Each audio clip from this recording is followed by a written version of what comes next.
Ndabaramukije cane bakunzi b'ikiganiro igitondo gishasha gisanzwe gicishwa kuri Ntamvura Idaheta TV. Amahoro y'Imana, kugubwa neza, kuranirwa mu vyanyu no mu banyu nivyo ndabipfurije. Muteramanye na jewe Janvier Manirambona, nkuko muvyumva kandi nkuko mubibona mbere nkuko mumaze kubimenyera. Nagomba ngo dusangire amajambo numva mfise mu mutima uyu munsi muri kino kiganiro cacu gifise intumbero yo gusangira n'abakunzi bacu ijambo ryo mu gatondo, ijambo ryo kuzirikana, ijambo rikwiye kubera impamba umuntu wese aryumvise, rikamubera ijambo yitwaza, yishimikiza, yirirwana mu bikorwa vyiwe vya misi yose, kugira ngo nk'uko umuntu abaho ari uko afunguye n'impwemu y'umuntu, ubuzima rukristo bw'umuntu nabwo bubashe kubaho, bubashe kuba bwiza, bubashe kubaho ku rugero Imana ishaka biciye no mu gufungura ijambo ry'Imana.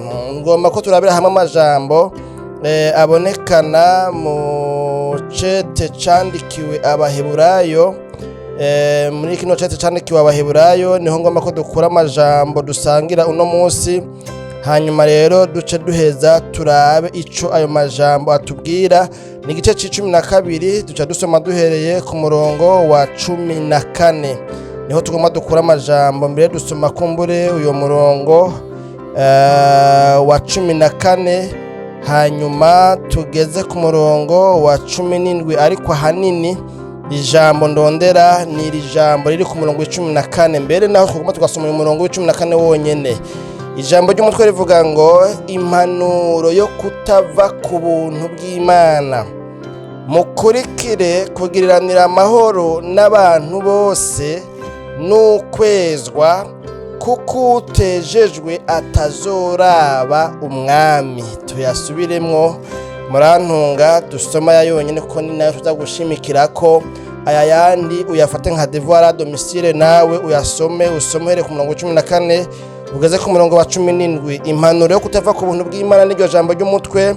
Hanyuma amajambo hari nayo avuga ngo mukurikire kugiriranira amahoro n'abantu bose n'ukwezwa, kuko utejejwe atazoraba umwami. Imana yacu nidutabare. Bene data bakunzi ba kino kiganiro igitondo gishasha, ya majambo dusomye yabwiwe Abaheburayo mu ntumbero yo kubahanura kugira ngo ntibave ku buntu bw'Imana. Murazi ubuntu bw'Imana bwaraserutse kugira ngo umuntu wese abwakiriye, abwemere, bubashe kumuhindura ave mu vyaha, ahinduke amere uko Imana igomba. None rero aya majambo rero uyu yandikiye Abaheburayo, bibonekana bamwe bavuga ngo yoba ari Pawulo, undi nawe ngo yoba ari umuntu yarazi ubuzima na kahise k'Abaheburayo cyangwa se k'Abisirayeli.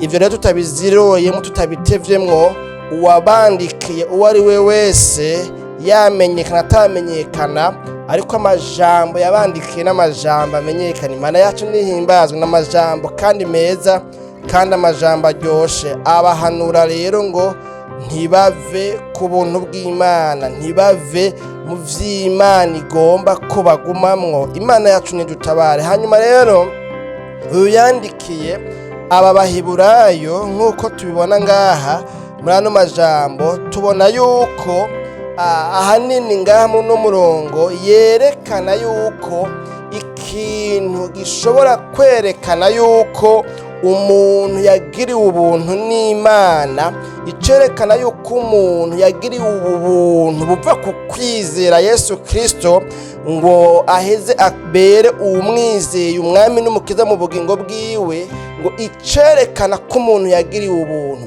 icerekana ko umuntu yakijijwe, icerekana yuko umuntu yahindutse umwana w'Imana, ngo kigaragarira mu migenderanire umuntu afitaniye n'abantu bagenzi biwe. Munyumve neza, ngaha hariho ibintu bibiri.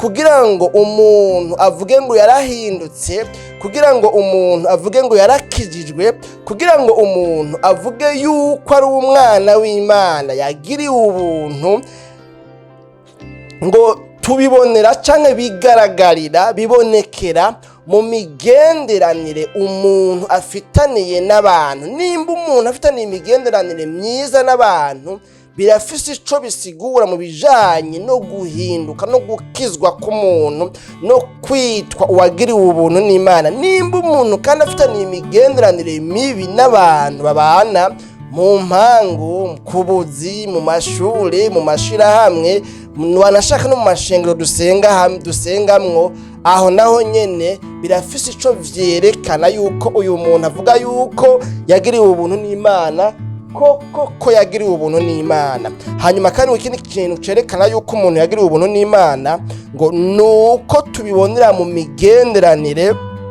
umuntu agiriranira n'Imana nayo ubwayo, ngo mugabo biciye mu kwezwa. Imigenderanire tugiriranira n'abantu bagenzi bacu biciye mu kugiriranira amahoro nabo, ibyo vyerekana ko twakijijwe. Ico ni kimwe mu bintu vyerekana yuko umuntu yahindutse, yabaye umwana w'Imana, yakijijwe, yagiriwe ubuntu n'Imana, abasha kuvuga ngo jewe ndi umwana w'Imana, narababariwe, narahariwe, narahindutse. Imana yacu nidutabara. Kandi tubiravye mu migenderanire afitanye n'abandi bantu, tugasanga agiranira amahoro n'abantu, duca tuvuga tuti uyu muntu vy'ukuri imvugo ijana n'ingiro. Hanyuma mugabo kandi iyo umuntu afitanye imigenderanire myiza hagati yiwe n'Imana biciye mu kwezwa, umuntu agatungana, agakora ivy'Imana igomba, nivyo bitwereka yuko uyu muntu agize afise ikintu cerekana yuko yahindutse, yakiriye ubuntu bw'Imana. Aha rero muri ano majambo dusomye tubonye mwaya majambo abiri rero, ijambo rimwe n'iryo guharanira kugiriranira amahoro n'abantu bose. Imana yacu nihimbazwe. Kandi aya majambo abiri makuru ni nayo mbere tugomba ngo tugire impamba yacu uyu munsi. Ijambo rya kabiri naryo rivuga ngo guharanira kwezwa. Ni kuvuga rero tuyafatanije duca turonka ijambo ryo tubwira ngo duharanire kugiranira amahoro n'abantu bose hamwe n'ukwezwa. Imana yacu nihimbazwe. Bene data bakunzi ba kino kiganiro, igitondo gishasha cacu tuno munsi, kugiranira rero amahoro n'abantu bose. Umuntu yaba yiyumvira ngo ni ibintu umuntu avuga gutyo nyene bigaca vyikora, bigaca bikunda, ihibambewe. Kugiranira amahoro n'abantu bose ntabwo ari ikintu coroshe. Kugiranira amahoro n'abantu bose ntabwo ari ikintu ciza nuko nyene. Kugiranira amahoro n'abantu bose bidusaba gushiramwo natwe akigoro, bidusaba gushiramwo uruhara, bidusaba natwe kubiharanira. Imana yacu nidutabare, hanyuma tukagira kigoro. Byumvikana yuko hariho ibyo dusabwa kwihanganira, hariho ibyo dusabwa guheba, hariho ibyo dusabwa kubabarira abantu kugira ngo bikunde tugiriranira amahoro n'abantu. Imana yacu nidutabare. Ntibyoroshe kugiriranira amahoro n'abantu bose, mu gihe muri abo bantu nabo ubwabo hariho abafise ingeso kumbure zitubabaza, hariho abaducumurako, hariho abatubabaza, hariho abaturenganya, hariho abaducinyiza. Ariko mugabo nubwo biruko, kugiriranira amahoro n'abantu bose ijambo ry'Imana rirabidusaba, nubwo bitoroshe, kugira ngo tugerageze ku ruhande rwacu, tugerageze kubiharanira, maze tubishike ko tubashe kugiriranira amahoro n'abantu bose. Usomye muri Bibiliya zimwe muri version y'igifaransa, hariho version y'igifaransa bakoresheje ngo rechercher la paix avec tous. Bavuze ngo kugiriranira amahoro n'abantu bose rero byumvikana yuko umuntu abirondera, byumvikana yuko umuntu abiharanira, byumvikana yuko umuntu agira umutwaro, byumvikana yuko umuntu novuga ngo agira kigoro kadasanzwe, akavuga ngo reka ngerageze, reka nkore ibishoboka vyose, reka ndabiharanire. Ni urugamba rwa buri muntu wese yemeza yuko yagiriwe ubuntu n'Imana. Usomye mu ikete cyangwa se mu ibaruwa ryandikiwe Abaroma cyangwa se ishengero ry'Iroma, igice 12 ku murongo wa 18, usanga havuga ngo namba bishoboka mu ruhande rwanyu mwuzure n'abantu bose. Aha naho nyine bigomba kwerekana yuko kuzura na bose, kugiranira amahoro n'abantu bose bitoroshe, ariko ku ruhande rwacu umuntu wese akwiye kugerageza kugira ngo aharanire kuzura na bose. Imana yacu nidutabare bene data bakunzi ba kino kiganiro igitondo gishasha. Hanyuma rero kandi tubandanije gusoma, dusanga mu butumwa bwiza bwa Yesu Kristo ko bwanditswe na Matayo mu gice cya 5 ku murongo w'9, hariho version nasanze ikoresha ngo hahirwa ababanguranya kuko aribo bazokwitwa abana b'Imana. Ariko mugabo usomye mu zindi naho usanga bavuga ngo hahirwa abaharanira amahoro. Imana yacu nitutone ko ndondera muri jambo litwereka neza yuko kugiriranira amahoro n'abantu bose bidusaba kubiharanira, bidusaba kubirondera, bidusaba kugira kigoro kugira ngo bikunde tubane n'abandi mu mahoro. Hanyuma si ico conyene, tugaca dutera intambwe tukongera ko ijambo rigira kabiri ryo guharanira kwezwa, kuko twamaze kubona yuko icerekana ko umuntu yagiriwe ubuntu, icerekana ko umuntu yakijijwe neza, kigaragarira mu kuntu abanye n'abandi mu mahoro, ku ruhande rw'ibishoboka byose, ata muntu aronka ikintu gifatika cumvikana yovuga ngo naka ni inkozi y'ikibi mu buryo ubu n'ubu mubo babanye. Imana yacu nidutabare bene data bakunzi ba kino kiganiro igitondo gishasha, kandi twamaze kubona yuko icerekana ko umuntu yagiriwe ubuntu kindi naco nuko abafitanye imigenderanire myiza hagati yiwe n'Imana biciye mu kwezwa. Imana yacu nidutabare. Aha rero usomye nko muri version y'igifaransa usanga cavuga ngo heureux ceux qui procurent la paix. Hahigwa rero abantu bakora ibishoboka vyose, bagerageza uko bashoboye kose, bakavuga ngo hategerezwa kuba amahoro aho mperereye, hagati ya jewe n'abantu duhereranye tubana, hagati ya jewe n'Imana.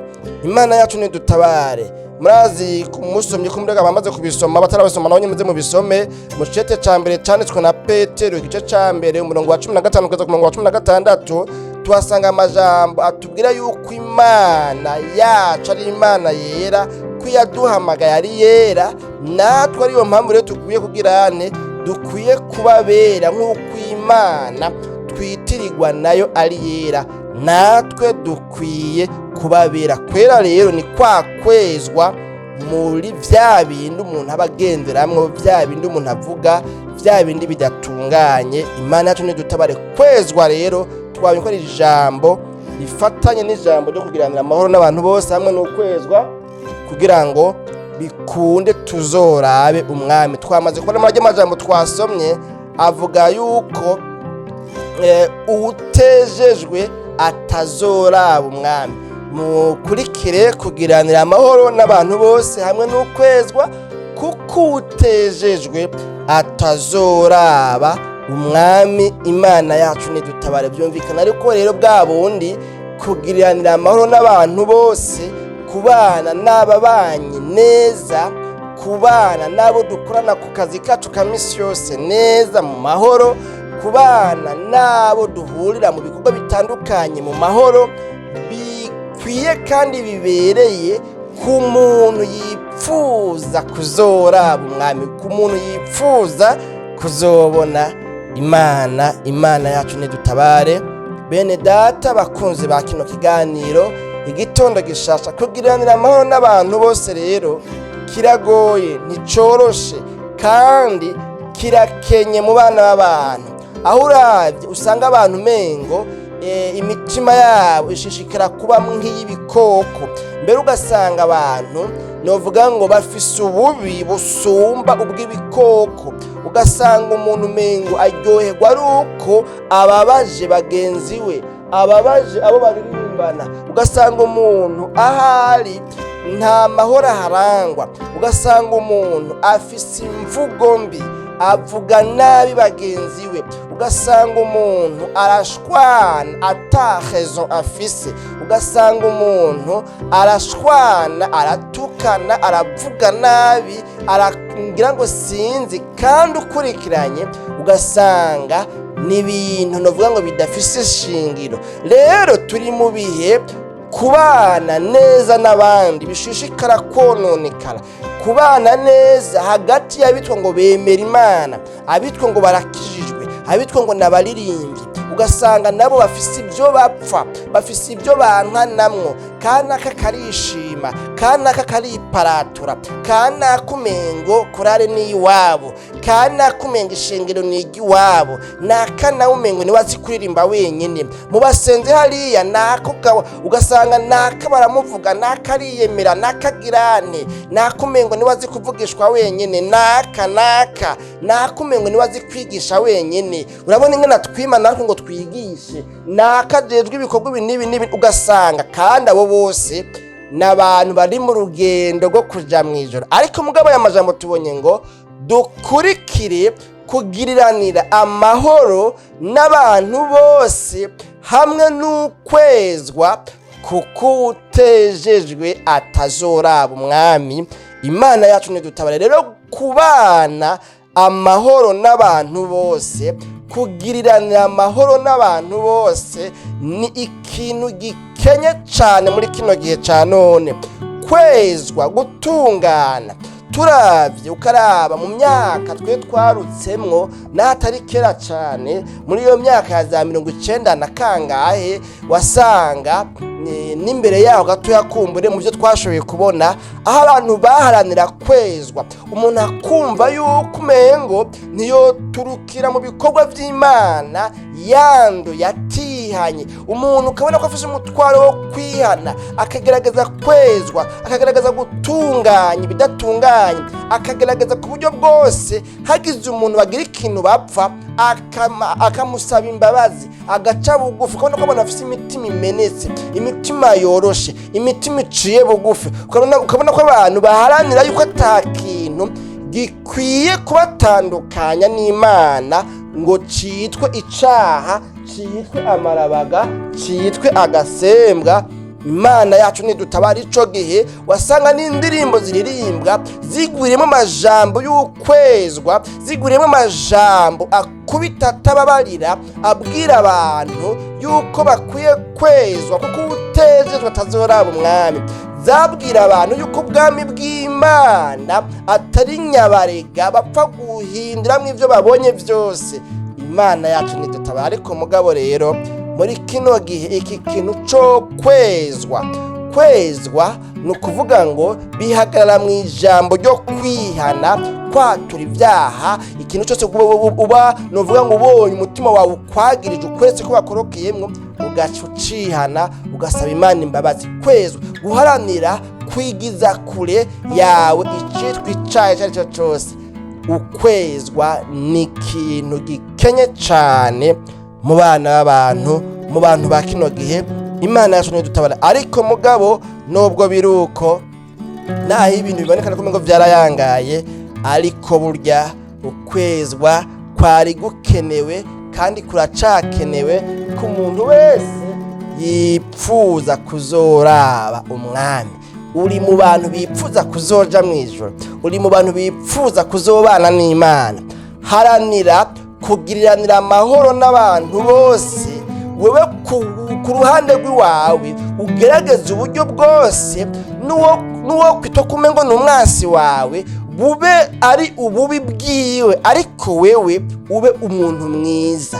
Mbere n'ukugirira nabi umwihanganire, umusengere mpaka ahinduke. Adahindutse naho bibe bimusha, ariko wewe wagerageje kubana amahoro n'abantu bose. Nano majambo rero tugomba dusenga Imana, dukurikire kugiriranira amahoro n'abantu bose hamwe n'ukwezwa, kuko bino bintu bibiri biri mu bintu bizotuma tubona Imana, biri mu bintu bizotuma turaba umwami, biri mu bintu bizotuma tuja muri rya joro tuvuga ko turiko turajamwo. Imana yacu nidutabare.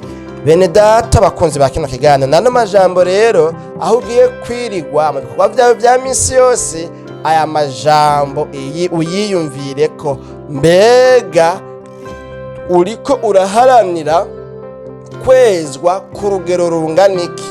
Mbega uriko uharanira kugiranira amahoro n'abantu bose ku rugero rungana iki? Mbega uriko uvyifatamwo gute?